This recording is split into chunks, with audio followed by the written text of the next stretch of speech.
I had so many psychosomatic illnesses. And so the body's like, hey, there's symptoms, anxiety.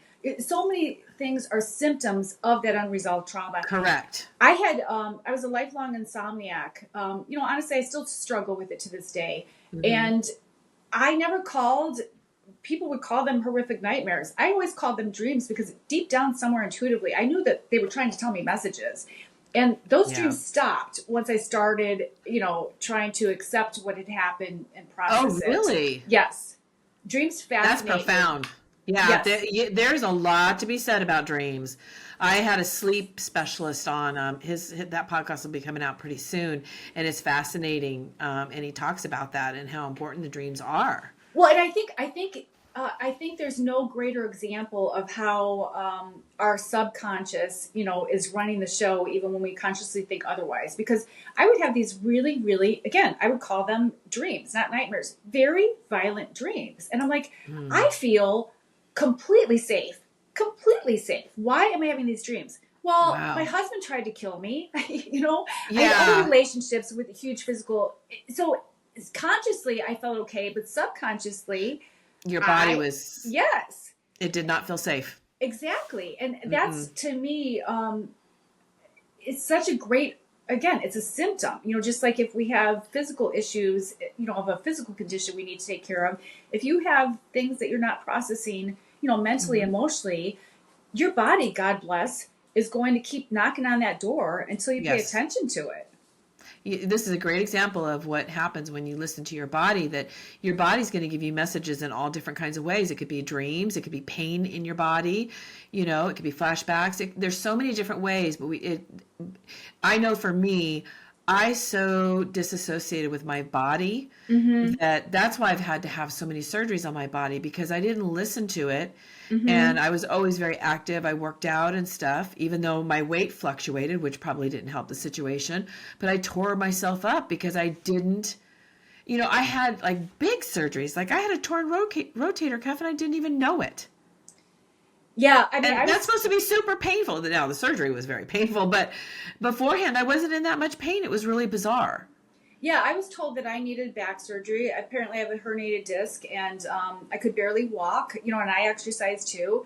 I was told that my nerve was dying. I absolutely had to have Ooh. surgery, and there's nothing wrong with me, nothing. And I think that's why I'm like almost on a bullhorn about. I've expanded it beyond unresolved trauma to chronic stress, and I had that also, Hmm. occupationally. And I don't think there's anyone who doesn't experience that. Like Yeah. 85% plus of office visits, they have a stress component to it, but no one's treating the stress. Like you're getting a Right. pill for your anxiety disorder and your digestive disorder, even though mood disorders and digestive disorders coexist, etc.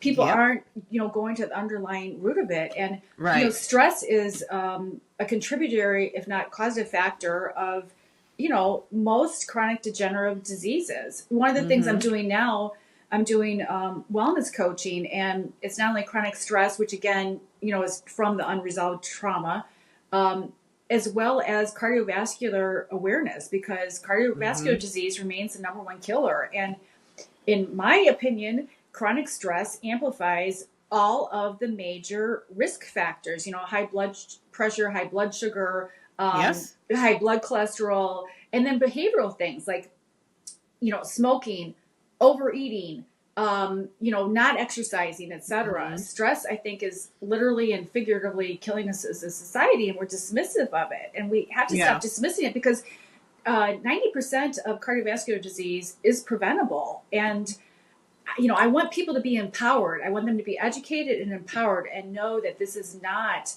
inevitable, from aging or whatever it is. I think a lot of us need to start realizing the mind body connection, and, Hmm. we can use our minds to heal our bodies, and vice versa. Yeah. I think the sneaky thing about stress is it sneaks up on you. And I think you're Mm-hmm. right. I think we do need to be educated more about the effects of stress, because it's become kind of this, well, I'm just stressed. I'm just Right. stressed, and it's acceptable. Sometimes And it's a badge of honor. true. That's so true. Sleep And deprivation too. yeah, and the thing is, stress over time, by the time you start feeling it in your body, Yes. there's damage being done. there's absolutely damage being done. And Absolutely. you know, I didn't mention this earlier, but you've been touching on, like, you've had some misdiagnosis. You know, the other thing, and I think you're aware of this, but there is autoimmune diseases that come from the trauma that we've been through.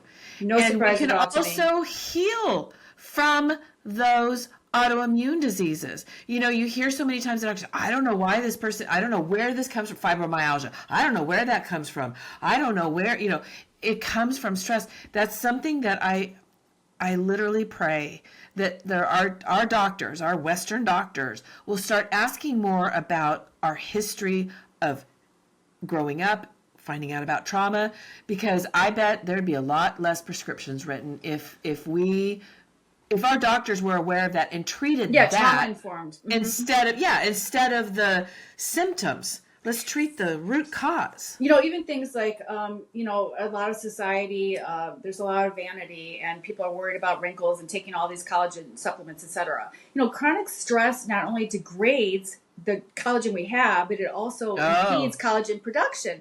And, you know, collagen's not just about, you know, wrinkles in your face. You know, it's in your no. arteries, it's your eyes, Yeah. it's your joints. So it's like, no Yeah. wonder to me, I don't really come across many people who don't say they're exhausted and stressed. And I'm like, it doesn't have And to be hurt. this way. Yes, And yes, hurt. A lot of yes. pain. See, that, you know, and that's another thing is people may not realize the pain that you're walking around every day is not normal.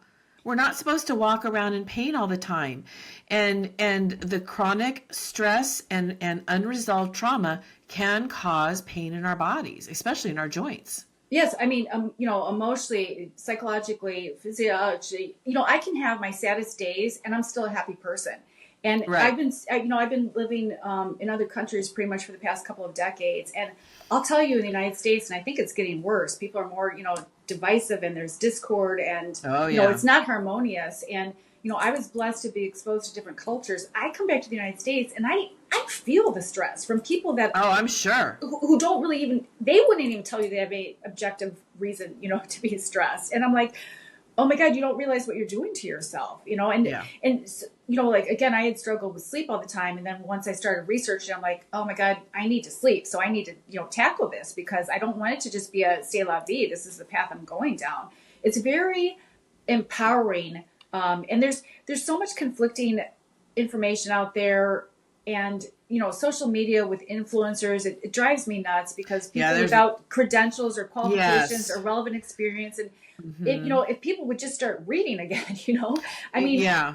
use common sense, which isn't common, you know, No. unfortunately. I mean, Yeah.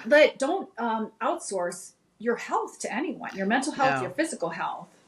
No, yeah, and we need to take our mental health just as much of a priority as our physical health, and that's another thing that, you know, the medical industry needs. We need to have more access to mental health. We need to have people should be able to afford to go get trauma therapy. We shouldn't be struggling with that. We shouldn't have so many people struggling trying to figure it out on their own. You know, fortunately, there is a lot more great information out there, and there are modalities and ways that you can kind of work if you can't afford it. Yes. But I think it's heartbreaking, because I think you and I both can see that a lot of problems would be resolved if we had proper trauma therapy available to everyone.